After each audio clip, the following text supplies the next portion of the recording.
मला वाटतं विरोधक आता रडीचा डाव खेळताना दिसत आहेत. कर्नाटकमध्ये जिंकले त्यावेळेला ईव्हीएमवर संशय नव्हता.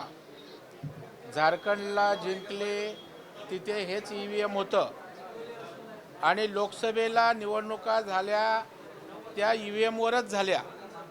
मला वाटतं अशा प्रकारे मतदारांनी कौल दिल्यानंतर लोकशाहीमध्ये जय पराजय होत असतात. आपण मतदारांच्या कौलाचा सन्मान करण्याची आवश्यकता आहे.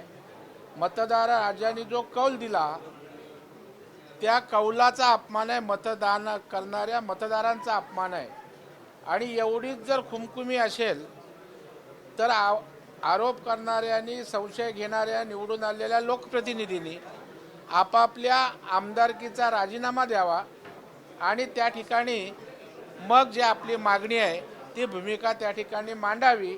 निवडून आले तिथे काय बॅलेट पेपर होते का काँग्रेसचे, शरद पवार साहेबांचे किंवा त्या ठिकाणी जे 20 आमदार उबाटाचे आले. त्याच्यामुळं मला वाटतं रडीचा डाव खेळू नका. मोठ्या मनानं त्या ठिकाणी पराभव स्वीकारा. जय पराजय लोकशाहीत होत असतात. अशा प्रकारे रडीचा डाव खेळणं योग्य नाही.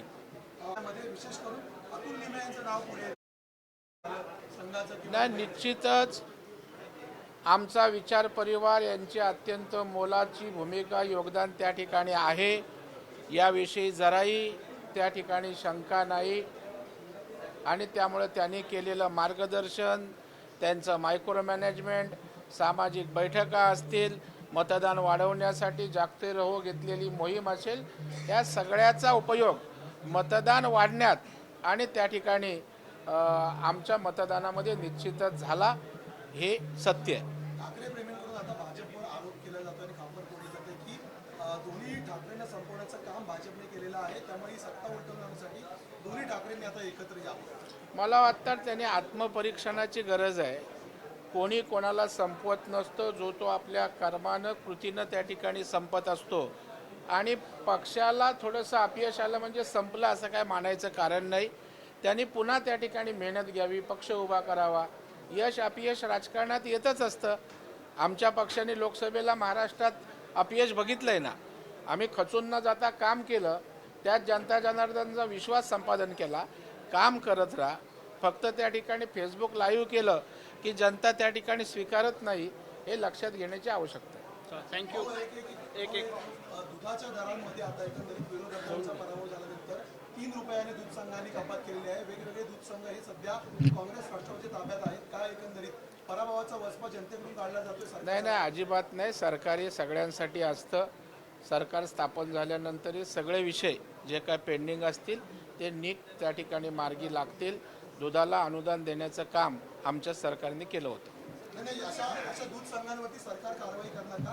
कारण जयंत पाटील, बंटी पाटील असं सुडानं ते जयंत पाटीलचा दूध संघ आहे, बंटी पाटीलचा दूध संघ आहे म्हणून राजकीय सुडानं कुठली कारवाई करणार नाही.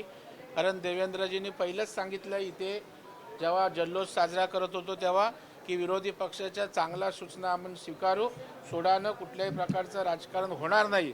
पण सुडानं काही राजकीय नेते जर त्या ठिकाणी वागले आणि सर्वसामान्य दूध उत्पादकांना, शेतकऱ्यांना त्रास झाला तर त्याची योग्य ती दखल सरकार घेऊन कारवाई करेल.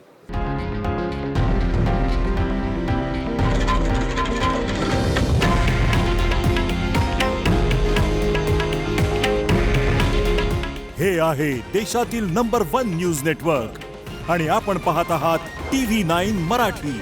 काळजी तुमची, हित महाराष्ट्राचं.